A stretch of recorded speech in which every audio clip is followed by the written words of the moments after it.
Joe Rogan criticized American media companies for how they lied to us and created this image of Biden that was a big deception. They tried everything they could to depict Biden as some kind of wise king of politics, this political superstar who was wiser and more reliable than others. But he was not qualified to lead this country as a president. This situation was similar to what, in ancient Greek mythology, they described as Nestor, who was not young but was depicted as nearly flawless, who, by the way, advised Greek warriors like Achilles. And Rogan revealed why media praised Biden and wanted him to be the president. What was their interest and motivation? And what is the evil side of media, according to Rogan, that they don't want to make it public? Especially after the historical failure at the border due to the immigration crisis, yet the media still protected him. Well, let's explain everything. So it's no secret that not only Biden, but the mainstream media and politicians in general do not like Joe Rogan. And Rogan explained why he does not like Biden on his podcast during the conversation with Andrew Schultz in 2020.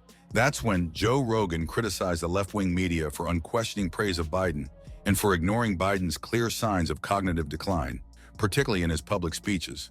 But more importantly, Rogan said that Biden was not ready to be the president. But they did exactly the opposite. They praised Biden, they adored him, and they depicted him as the best president that USA might have. Rogan pointed out that while some attempted to explain Biden's struggles as exhaustion or pressure, the consistent pattern over time indicated a deeper issue. Rogan said, "I was trying to look at it in a way that made sense. I was trying to be rational about it. I thought, okay, maybe he's just exhausted, or maybe it's the pressure. You know, sometimes people get really tongue-tied and panic under pressure, and words come out all messed up. That is possible.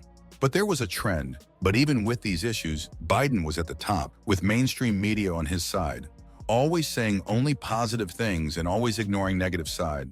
According to Rogan, the fact that Biden was not ready to be president and that the media protected him was clearly seen when he couldn't manage the border crisis he was responsible for, which spiraled out of control under his leadership. From the moment he took office, Biden reversed many of President Trump's strict immigration policies, including the Remain in Mexico policy, border wall construction, and increased enforcement measures. These decisions created a surge in illegal immigration, with record numbers of migrants crossing the southern border, overwhelming Border Patrol and local communities. However, media always praised and never criticized him for this immigration crisis. Rogan said, "I think everyone should understand exactly what is happening with immigration. It's a terrible thing. We have to get them to straighten." Rogan argued that media depicted Biden as a far different person than he is in reality. And according to Rogan, he was not ready to be a president. Biden's decline was not just a natural result of aging, but a noticeable deterioration that contradicted the usual trajectory of experienced public speakers. Rogan added, "And if you look back to when he was a younger man, that trend didn't exist. You were seeing a clear change." He found it illogical to suggest that someone with decades of political experience would become increasingly uncomfortable with public speaking as they aged. He said, "And the idea that as you get older, you become less comfortable with the media, less comfortable with speaking publicly, that didn't sit right with me. That didn't make any sense." And this narrative from media continued for a long time. Throughout Joe Biden's presidency, mainstream media outlets downplayed or dismissed concerns regarding his cognitive abilities, frequently attributing any lapses to his age or the pressures of office. Many journalists and news organizations praised his legislative accomplishments and policy initiatives, choosing to focus on his political agenda rather than potential health issues. The media was shielding the president from scrutiny, avoiding discussions that could cast doubt on his capacity to lead. However, everything changed dramatically following the June 27, 2024, after presidential debate between Biden and Trump. During the debate, Biden's performance was widely criticized. He appeared confused, frequently lost his train of thought, and struggled to articulate his policies effectively. This public display of cognitive challenges made it difficult for the media to continue overlooking the issue. Major publications and broadcasters began acknowledging the president's decline, with some famous media members expressing regret because of their previous denial to address this issue of decline. To have fun with this, if we go to Greece mythology, Biden's story is very similar to Nestor. Nestor, the aged king of Pylos, was widely revered in Greek mythology as a paragon of wisdom and experience, his words carrying the weight of a lifetime of battles and diplomacy. In the Iliad and the Odyssey, he is depicted as a sage counselor, whose advice is sought by warriors alike. He constantly recalls his past glories, presenting himself as a voice of reason and prudence amidst the chaos of war. His speeches are filled with elaborate storytelling, invoking the legendary past to justify his guidance.